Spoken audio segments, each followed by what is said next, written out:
السلام علیکم ورحمۃ اللہ وبرکاتہ۔ سیدنا کریم صلی اللہ تعالی علیہ وآلہ وسلم۔ سورہ بقرہ کی تفسیر چل رہی تھی، 13 آیات ہم نے پڑھ لی تھیں۔ آج انشاءاللہ عز وجل سورہ بقرہ کی آیت نمبر 14 کا ترجمہ اور تفسیر ہم کرتے ہیں۔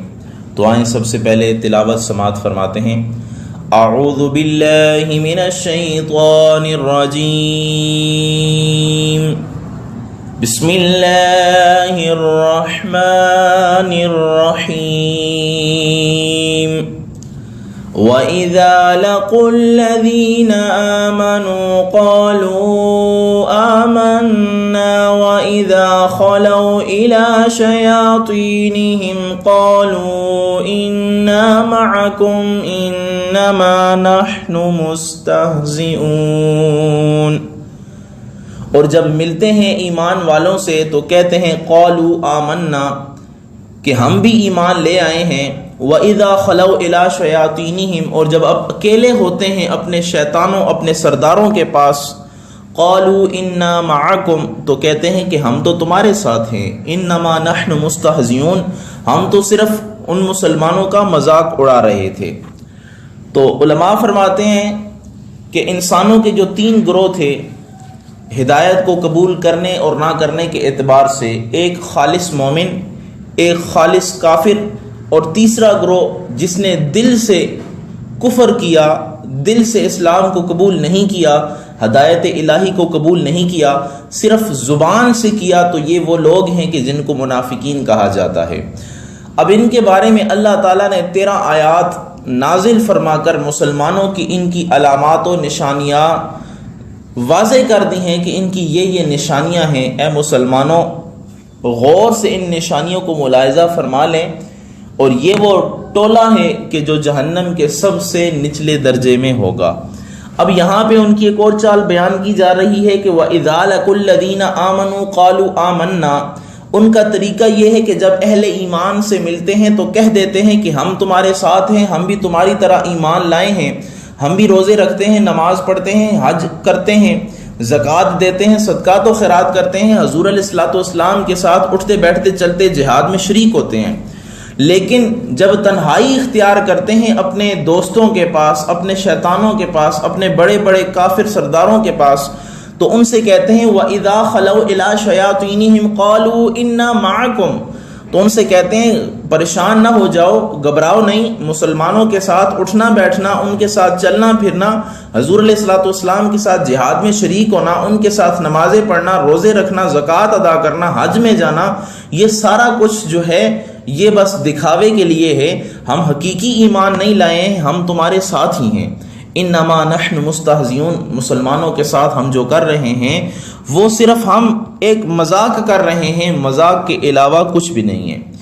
یہ والی آیہ مبارکہ علماء فرماتے ہیں کہ عبداللہ بن ابی منافق کے بارے میں اور ان کے جو ساتھی تھے ان کے بارے میں نازل ہوئی کہ انہوں نے ایک دن حضور علیہ الصلوۃ والسلام کے پیارے صحابہ کو آتے دیکھا تو وہ راستے میں کھڑا ہو گیا، سب سے پہلے سیدنا صدیق اکبر کا دست مبارک پکڑا اپنے ہاتھ میں اور ان کی تعریف کرنے لگا۔ اسی طرح اس کے بعد حضرت عمر کی تعریف کی، حضرت علی رضی اللہ تعالیٰ عنہ کی تعریف کی، تو حضرت علی رضی اللہ تعالیٰ عنہ نے فرمایا کہ اے عبداللہ بن ابی، ڈر اللہ تعالیٰ سے، زمین پر سب سے بدترین مخلوق منافقین ہے۔ تو وہ کہنے لگا کہ ہم نفاق کے ڈر کی وجہ سے یا ڈر کی وجہ سے ایسا نہیں کہہ رہے، بلکہ ہم حقیقی طور پر آپ کی طرح ایمان لے آئے ہیں، ہم آپ کی طرح جو ہے وہ مومن ہو گئے ہیں، ہم صرف ظاہری طور پر کلمہ نہیں پڑھا بلکہ ہم نے جو ہے وہ دل سے کلمہ پڑھا ہے۔ تو جب یہ حضرات صحابہ وہاں سے چلے جاتے ہیں تو یہ اپنے دوستوں سے، اپنے منافقین سنگیوں سے کہتا ہے کہ دیکھو میں نے کس طرح ان کو بے وقوف بنایا۔ تو اللہ تعالیٰ نے یہ آیت نازل کر دی کہ ان کا طریقہ کار یہ ہے کہ جب اپنے دوستوں کے پاس ہوتے ہیں تو ان سے کہتے ہیں کہ ہم تمہارے ساتھ ہیں، ایمان والوں سے ملتے ہیں تو کہتے ہیں کہ ہم ایمان لائے ہیں، اور پھر اپنے دوستوں سے کہتے ہیں کہ پریشان نہ ہونا، ان کے ساتھ جو ہم کہہ رہے تھے وہ صرف ہمارا مذاق تھا، اس کے علاوہ کچھ بھی نہیں تھا۔ تو یہاں پہ اس آیہ مبارکہ سے چند چیزیں معلوم ہوتی ہیں۔ ایک یہ کہ دل لگی اور مذاق کے لیے کلمہ پڑھنا یہ کفر ہے، ایمان نہیں ہے، کیونکہ قرآن پاک نے ان کے اس اظہار ایمان کو کفر قرار دیا ہے۔ دوسرا یہ کہ انبیاء علیہ الصلاۃ والسلام اور دین کے ساتھ تمسخر کرنا، توہین کرنا یہ بھی کفر ہے۔ تیسرا یہ کہ صحابہ کرام اور دینی پیشواؤں کا مذاق اڑانا، ان کی بھی توہین کرنا یہ بھی کفر ہے۔ اور بلکہ ہر دینی چیز جیسے قرآن شریف، مسجد، علماء کرام، رمضان شریف اور اولیاء اللہ کے مزارات وغیرہ کی توہین کرنا یہ بھی علماء نے فرمایا کہ یہ بھی خالص کفر ہے۔ اب یہاں پہ بتا دیا گیا ہے، اس میں ایک اور چیز بھی بتائی گئی ہے کہ ہر ایک مجلس میں بیٹھنا اور بد مذہبوں کو اپنا دوست بنانا یہ کن کا طریقہ ہے؟ منافقوں کا طریقہ ہے، کہ وہ مومنوں کی مجلس میں بیٹھتے تھے، کافروں کی مجلس میں بھی بیٹھتے تھے، دونوں کو اپنا سنگی اور دوست بناتے تھے۔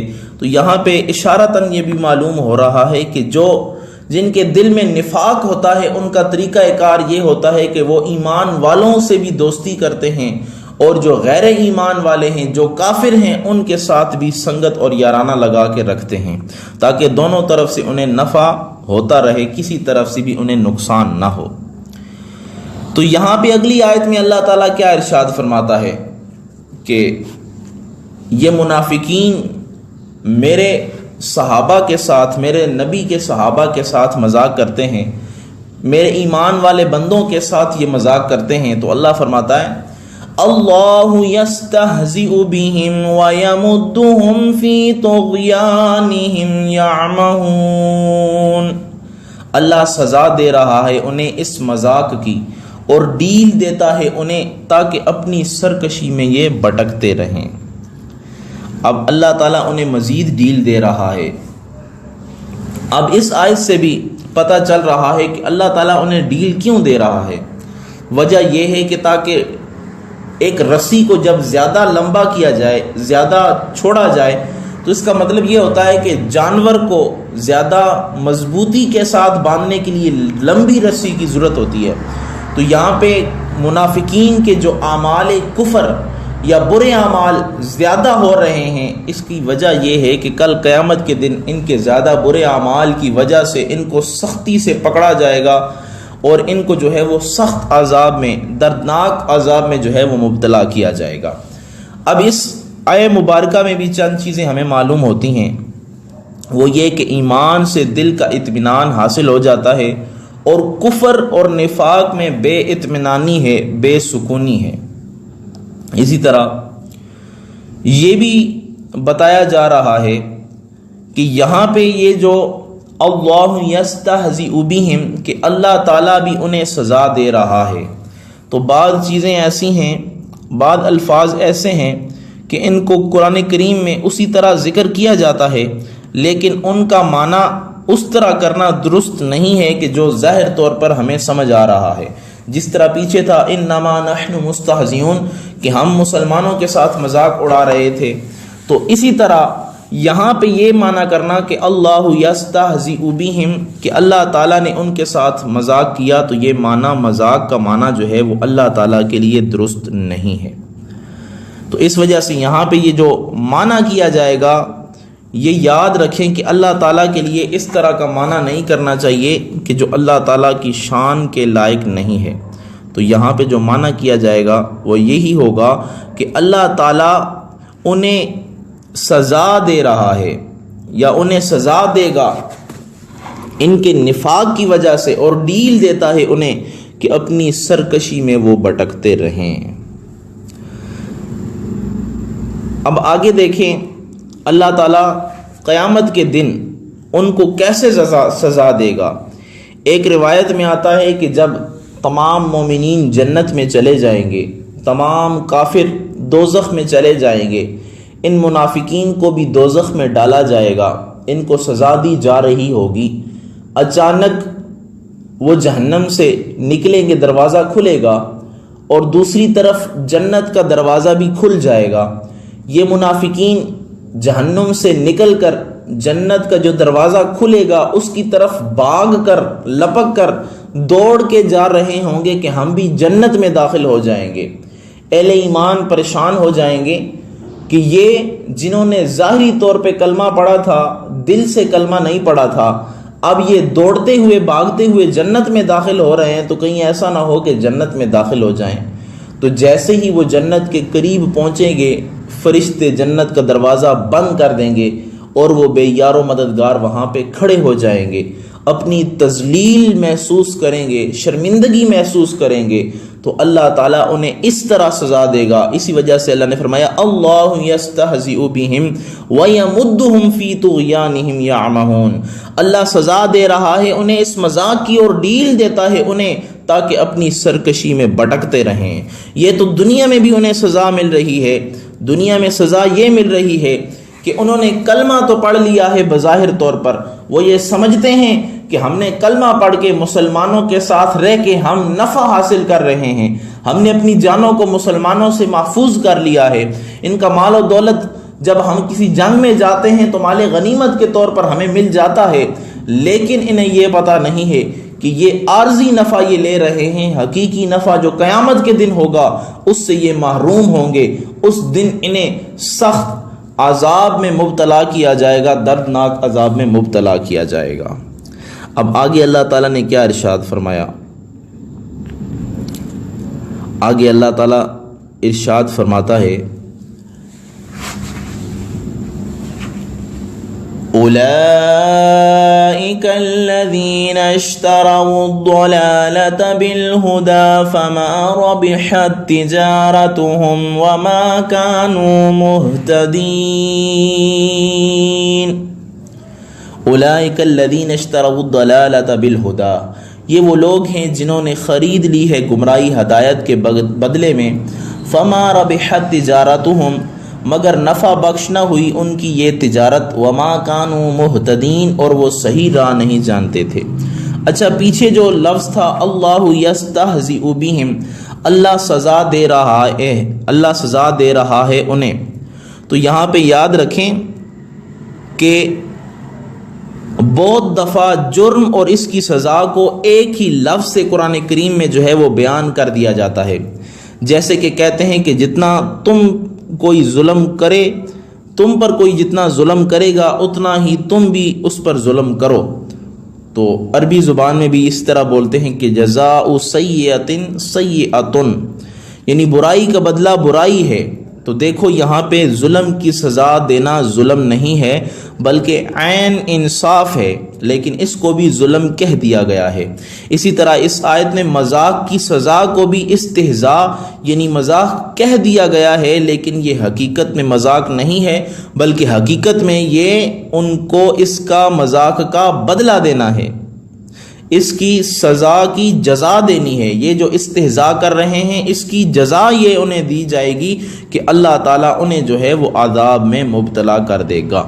اب اس آیت میں دیکھیں اللہ تعالیٰ ارشاد فرماتا ہے اولئک الذین اشتروا الضلالۃ بالہدی، یہ وہ لوگ ہیں کہ جنہوں نے خرید لی ہے گمراہی ہدایت کے بدلے میں۔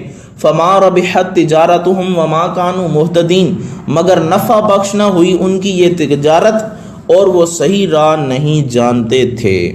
اب یہاں پہ منافقین کے بارے میں اللہ تعالیٰ ایک اور ارشاد فرما رہا ہے کہ انہوں نے جو تجارت کی ہے، خرید و فروخت کیا ہے، جو کاروبار کیا ہے، اس میں یہ نقصان اٹھانے والے ہیں، اس میں یہ نفع اٹھانے والے نہیں ہیں۔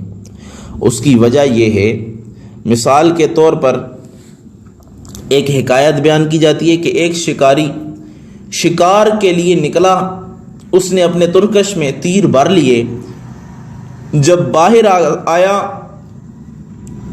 اس نے باز ہوا میں اڑتا ہوا دیکھا جس کا سایہ زمین پہ پڑ رہا تھا۔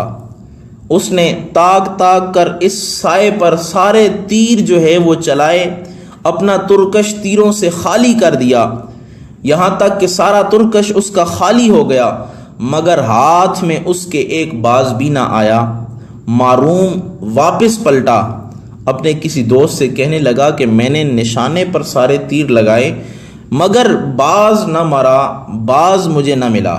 اس نے کہا کہ اے بے وقوف، جس طرح تو نے نشانہ بنایا تو وہ باز نہ تھا، وہ اس کا سایہ تھا۔ وہ اصل باز نہ تھا، وہ تو اس کا عکس تھا۔ تو عکس پہ ہی سارے تیر جو ہے وہ گوا بیٹھا، اصل جو چیز تھی اس کے لیے تمہارے پاس کوئی چیز نہیں تھی۔ تو یہاں منافقین سے بھی کہا جا رہا ہے اولئک الذین اشتروا الضلالۃ بالہدی، کہ تم نے اپنے ترکش سے سارے تیروں کو ضائع کر دیا ہے۔ یہ تمہارا ترکش یوں سمجھ لو کہ یہ سانس کی تھیلی ہے اور ایک ایک سانس تمہارا تیر ہے، اور اس تیر کو تم نے کیسے ضائع کر دیا؟ اس دنیا میں حقیقی جو اعمال کمانے تھے وہ تم نے نہیں کمائے، بلکہ زبان سے کلمہ تو پڑھا، دل سے کلمہ نہیں پڑھا۔ تمہارے جتنے تیر تھے وہ سارے نشانے پر نہیں لگے، بلکہ جو اصل چیز تھی اس کے سائے پر تم نشانے لگاتے رہے ہو۔ تم نے سارے کے سارے تیر بھی ضائع کر دیے ہیں اور تمہارے ہاتھ بھی کچھ نہیں آیا۔ اسی وجہ سے فرمایا تم نے جو یہ سودا کیا ہے یہ سارا کا سارا نقصان کا سودا ہے، خسارے کا سودا ہے۔ تمہارے ہاتھ میں کوئی چیز بھی نہیں آئی اور تم نے ساری اپنی سانسیں جو قیمتی تیر تھے وہ ضائع کر بیٹھے۔ فما ربحت تجارتهم وما كانوا مهتدين، مگر نفع بخش نہ ہوئی ان کی یہ تجارت اور وہ صحیح راہ نہیں جانتے تھے۔ اگر وہ صحیح راہ جانتے تو باز کے اوپر تیر لگاتے، وہ سارا تیر جو ہے اس سائے کے اوپر لگاتے رہے، سارے تیر ضائع چلے گئے، ان کی زندگی ختم ہو گئی۔ اب جب قبر میں پہنچیں گے ان کے پاس کوئی چیز موجود نہیں ہوگی، انہیں اللہ تعالیٰ پھر سزا دے گا، انہیں اللہ تعالیٰ جو ہے وہ اس کا بدلہ دے گا، کیونکہ انہوں نے حقیقی جو کامیابی تھی اس کو انہوں نے ضائع کر دیا عارضی کامیابی کے لیے۔ وہ یہ سمجھتے رہے کہ ہم دنیا میں مال و دولت مسلمانوں کے ساتھ رہ کے کما لیں گے اور آخرت میں بھی مسلمانوں کو اگر نفع ہوا وہ جنت میں گئے تو ہم نے بھی زبان سے کلمہ پڑھا ہوگا، ہم بھی ان کے ساتھ جنت میں چلے جائیں گے، اور دنیا میں ہم کافروں کے ساتھ ہیں، ان سے مال و دولت بھی لیتے رہیں گے، ان کے ساتھ بھی اٹھنا بیٹھنا ہوگا، ہمیں دوہرا فائدہ ہوگا۔ لیکن اللہ نے فرمایا انہوں نے یہ جو تجارت کی ہے اس کا نفع انہیں نہیں ہوا۔ اولئک الذین اشتروا الضلالۃ بالہدی، یہ وہ لوگ ہیں کہ جنہوں نے خرید لی ہے گمراہی کو ہدایت کے بدلے میں۔ فما ربحت تجارتهم وما كانوا مهتدين، مگر نفع بخش نہ ہوئی ان کی یہ تجارت اور وہ صحیح راہ نہیں جانتے تھے۔ تو یہ منافقین ہیں، یہ صحیح راہ نہیں جانتے تھے، انہیں صحیح راہ کا علم نہیں تھا، انہوں نے اپنے ترکش سے سارے تیر جو ہے وہ ضائع کر دیے۔ تو ان آیات کو پڑھ کر ہمیں یہ سبق ملتا ہے کہ ہم اس دنیا میں جتنا رہیں، جتنی عارضی زندگی ہے ہماری، ہم اس میں ایسے اعمال بجا لائیں، ایسے کام کریں، اپنے ترکش میں جتنے سانسوں کے تیر ہیں ان کو صحیح نشانے پر لگائیں، نیک اعمال کریں، نیک کام کرتے رہیں، اور حضور علیہ الصلوۃ والسلام پہ ایمان لا کر حضور علیہ الصلوۃ والسلام کی محبت کا دم بھرتے رہیں، اللہ تعالیٰ کی توحید کا دم بھرتے رہیں، حضور علیہ الصلوۃ والسلام کی ختم نبوت کا دم بھرتے رہیں۔ اس میں ذرا برابر بھی کمی اور شک نہ کریں۔ اگر ذرا برابر بھی ہم کمی کریں گے یا ذرا برابر بھی ہم شک کریں گے تو ہم دائرہ ایمان سے خارج ہو جائیں گے، ہم دائرہ ایمان سے، دائرہ اسلام سے ہم نکل جائیں گے۔ اور بتایا جا رہا ہے کہ اگر دائرہ اسلام میں داخل ہونا ہے تو صرف زبان سے لا الہ الا اللہ پڑھنا کافی نہیں ہوگا، بلکہ دل سے بھی تمہیں کلمہ پڑھنا ہوگا، زبان سے بھی تمہیں کلمہ پڑھنا ہوگا۔ جب دل و زبان سے تم کلمہ پڑھ لو گے تو پھر اس دائرہ اسلام میں تم داخل ہو جاؤ گے۔ اور بتایا جا رہا ہے کہ کہیں مذاق میں تم میرے نبی کی مذاق، میرے نبی کی توہین نہ کر بیٹھنا، کہیں مذاق میں میرے دین اسلام کی توہین نہ کر بیٹھنا، کہیں مذاق میں اس قرآن کریم کی توہین نہ کر بیٹھنا، کہیں مذاق میں صحابہ کرام کی توہین نہ کر بیٹھنا، کہیں مذاق میں میرے لائے ہوئے دین، میرے بھیجے ہوئے دین، میرے اس نبی کے لائے ہوئے ایمان کی توہین نہ کر بیٹھنا۔ اگر ایسا کر دیا تو تمہارے سارے اعمال اکارت کر دیے جائیں گے، تمہارے جتنا نیکیاں ہیں وہ ساری کی ساری ضائع کر دی جائیں گی، اور یہ جتنا تمہارا سودا ہوگا یہ نفع بخش نہیں ہوگا، بلکہ تم جو ہے وہ صحیح راہ نہیں جانتے، تم نقصان اٹھانے والے ہوگے۔ اگر تمہیں صحیح راہ جاننی ہے تو صحیح راہ یہ ہے کہ تم نے جس طرح زبان سے کلمہ پڑھا ہے دل سے بھی اس طرح کلمہ پڑھو. جس طرح تم زبان سے توحید الہی کا اقرار کرتے ہو دل سے بھی توحید الہی کا اس طرح اقرار کرو. جس طرح زبان سے تم حضور علیہ الصلوۃ والسلام کی ختم نبوت کا اعلان کرتے ہو دل سے بھی اسی طرح حضور علیہ الصلوۃ والسلام کو آخری نبی مانو، آخری نبی جانو. جب یہ ساری چیزیں تم بجا لاؤ گے تو تم حقیقی کامل ایمان والے بن جاؤ گے. تو یہ ہم نے آج 3 آیات پڑھی، اس میں یہ ہمیں سبق ملا.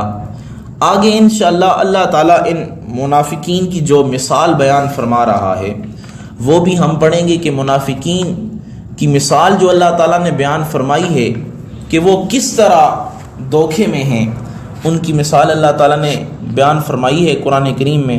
تو وہ انشاءاللہ عز و جل اگلے لیکچر میں جو ہے وہ تفصیل کے ساتھ بیان کی جائے گی. اللہ سے دعا ہے اللہ تعالیٰ ہم سب کو قرآن و حدیث پڑھنے، سمجھنے اور اس پر عمل کرنے کی توفیق عطا فرمائے. آمین برحمتک یا ارحم الراحمین.